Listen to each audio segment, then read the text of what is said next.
दिन भर की बड़ी खबरें और उनका सटीक विश्लेषण लेकर हाजिर हूं मैं बिग एंड बोल्ड में।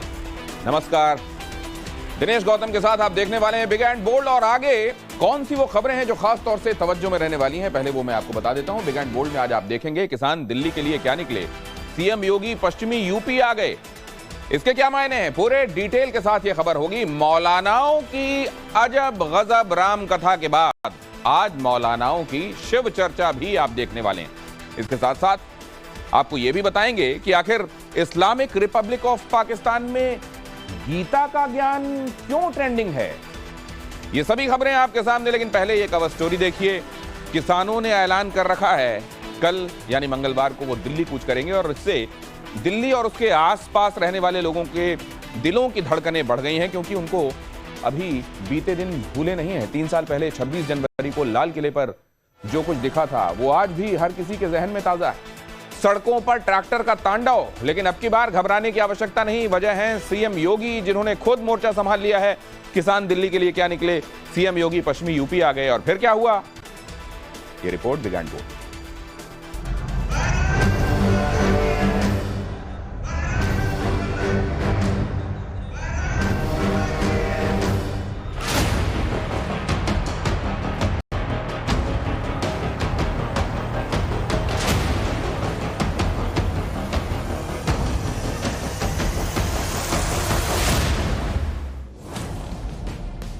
देश की राजधानी को किले में तब्दील कर दिया गया है। बॉर्डर पर बैरिकेडिंग है, एंट्री पर पाबंदी है। वजह किसानों के दिल्ली कूच का ऐलान। इंटेलिजेंस रिपोर्ट के मुताबिक बॉर्डर पर 25,000 प्रदर्शनकारी जमा हो सकते हैं और किसान 2,500 से ज्यादा ट्रैक्टर ट्रॉलियों के साथ दिल्ली घेरने की तैयारी में हैं।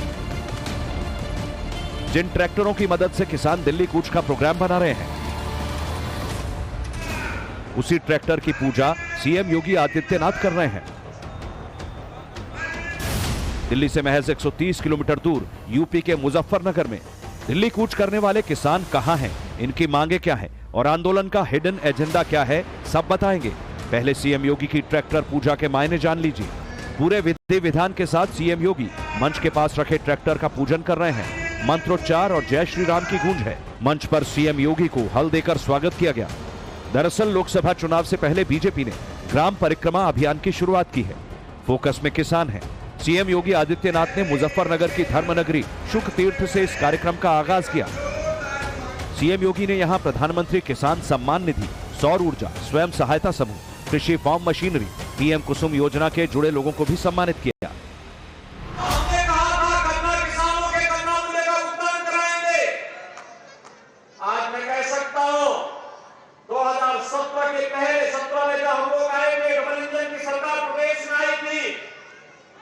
अब 7 वर्ष का गन्ना मूल्य का बताया था, 2010 से लेकर के 2017 तक। और आज जब मैं फिर से शुक तीर्थ में आया हूं तो गत वर्ष का 99.09% गन्ना मूल्य का भुगतान किया जा चुका है। 99.09% गन्ना मूल्य का भुगतान किया जा चुका है। सीएम योगी अच्छी तरह जानते हैं कि यूपी को $1 ट्रिलियन की इकोनॉमी बनाने में किसानों का साथ बहुत जरूरी है। तभी तो उन्होंने अपनी सरकार के 8वें बजट में किसानों पर सबसे ज्यादा फोकस किया। बजट में खेती के लिए योगी सरकार ने 3 नई योजनाएं शुरू करने का ऐलान किया। 460 करोड़ के खर्च पर मुख्यमंत्री खेत सुरक्षा, राज्य कृषि विकास और यूपी एग्रीज योजना की घोषणा की गई है। इसके अलावा किसानों के प्राइवेट ट्यूबवेल को रियायती दरों पर बिजली उपलब्ध कराने के लिए 2400 करोड़ रुपए का प्रावधान किया है। डबल इंजन की सरकार लागत का 1.5 गुना एमएसपी अन्नदाता किसानों को दे रही है। गेहूं में 2017-18 से 2023 तक 47,90,000 किसानों को 225 लाख मैट्रिक टन धान खरीद पर 41,300 करोड़ रुपए से अधिक का भुगतान सीधे उनके बैंक खाते में सरकार कर चुकी है, जो 2017 के पहले की सरकारों की तुलना में कई गुना अधिक है। सीएम योगी ने एक और यूपी के किसानों के लिए राज्य का खजाना खोल दिया है, तो पिछले 10 साल में मोदी सरकार ने किसानों के जीवन स्तर को बेहतर करने में कोई कसर नहीं छोड़ी। सालाना 6,000 रुपए किसान सम्मान निधि, हर खेत में पानी पहुंचाने के लिए कृषि सिंचाई योजना, किसान क्रेडिट कार्ड के जरिए कम ब्याज पर लोन, किसान मानधन से सालाना 36,000 रुपए पेंशन, फसल बेचने के लिए ऑनलाइन ट्रेडिंग पोर्टल, राष्ट्रीय बागवानी मिशन, डेयरी उद्यमिता विकास योजना, खेतों में सोलर पैनल लगवाने के लिए कुसुम योजना से लेकर गेहूं की एमएसपी 2125 रुपए प्रति क्विंटल करने जैसे कई बड़े कामों को अंजाम दिया गया। आप याद कीजिए 2014 से पहले अक्सर किसानों की मांग क्या होती थी? किसान कहते थे कि उन्हें सरकार की मदद बहुत कम मिलती और जो थोड़ी सी मदद भी मिलती थी वो बिचौलियों के खाते में जाती थी। सरकारी योजनाओं के लाभ से देश के छोटे और मझले किसान वंचित ही रहते थे। पिछले 9 वर्षों में ये स्थिति बिल्कुल बदल गई है।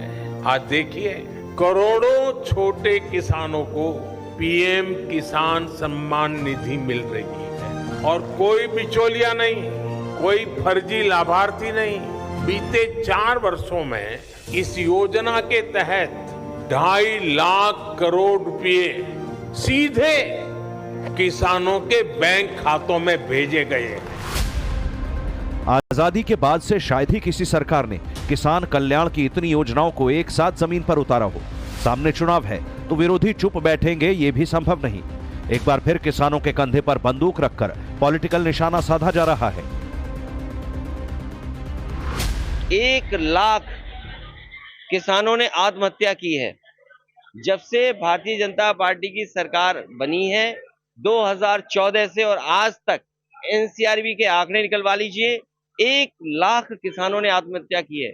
और जहां 1 लाख किसान आत्महत्या कर ले, आय दोगुनी ना हो, महंगाई को रोक ना पा रहे हो, डबल इंजन की सरकार का क्या मतलब है?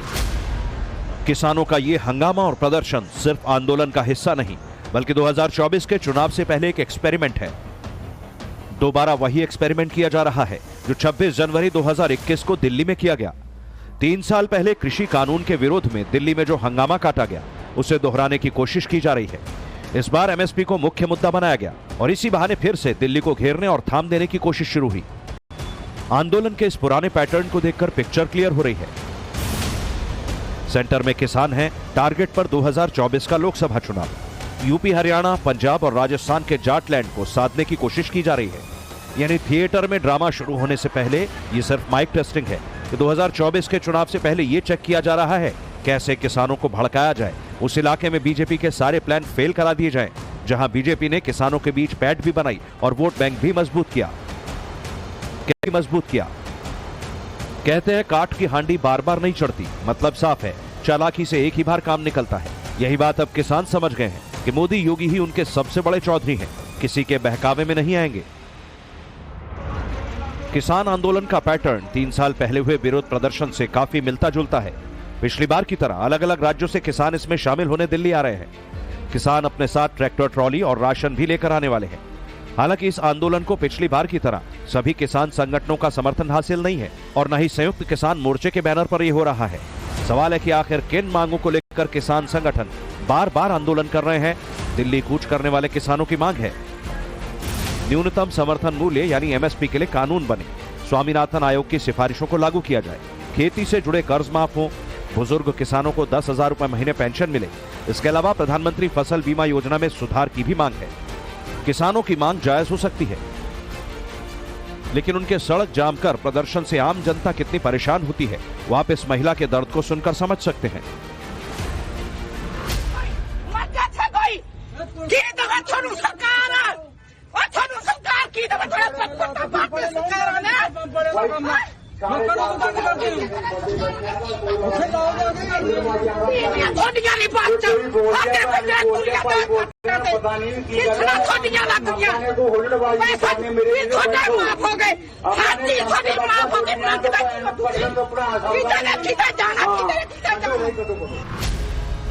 किसानों के दिल्ली कूच को लेकर पुलिस अलर्ट मोड पर है। दिल्ली के सभी बॉर्डर पर बैरिकेडिंग की गई है। कई जगह पर ट्रैफिक को डाइवर्ट किया गया। साथ ही दिल्ली पुलिस ने एडवाइजरी भी जारी की है। 12 फरवरी से 12 मार्च तक धारा 144 लगी रहेगी। प्रदर्शन रैली पर पूरी तरह रोक है। लाउड स्पीकर के इस्तेमाल पर भी रोक है। 5 लेयर के सुरक्षा इंतजाम है। बॉर्डर पर कटीले तारों के बाड़ लगाए गए हैं। बॉर्डर पर दिखाते हैं, सुबह से ही हम आपको तस्वीर दिखा रहे हैं, लेकिन इस वक्त देखिए, इस वक्त सीमेंटेड बैरिकेडिंग के बीच में कंक्रीट और सीमेंट भरा जा रहा है, ये पूरा रास्ता ब्लॉक किया जा रहा है और मजबूती के साथ इसे तैयार किया जा रहा है। आप ये देखिए कि यहाँ पर जो काम करने वाले मजदूर हैं वो लगे हुए हैं। इसमें आप देखिए इस मशीन की मदद से इसके अंदर किस तरह से सीमेंट की फिलिंग की जा रही है ताकि ये जो सीमेंटेड बैरिकेड है वो और भी ज्यादा मजबूत हो जाए। आप ये देखिए कंक्रीट और सीमेंट का मिक्सचर इसके अंदर डाला जा रहा है और एक मजबूत दीवार ये जो है वो तैयार की जा रही है। दरअसल ये किसानों के आंदोलन वाला सारा एक्सपेरिमेंट 2024 में होने वाले लोकसभा चुनाव में सीटों के लिए हो रहा है। उत्तर प्रदेश के साथ पंजाब, हरियाणा, राजस्थान और दिल्ली की 50 लोकसभा सीटों पर खलबली है। यहाँ जाटों का खासा दबदबा है। इन सीटों का रुख यहाँ के जाट तय करते हैं। पूर्व प्रधानमंत्री चौधरी चरण सिंह को मोदी सरकार में मिले भारत रत्न और आरएलडी के बीजेपी नेताओं के साथ मुलाकात की खबरों से इंडी गठबंधन का पूरा खेल जाटलैंड में गड़बड़ा गया है। मतलब किसानों को भड़काकर चुनावी गेम खेलने की तैयारी है। मगर अन्नदाता सब जानते हैं कि उनके साथ कौन है। Bureau report, times now Bharat.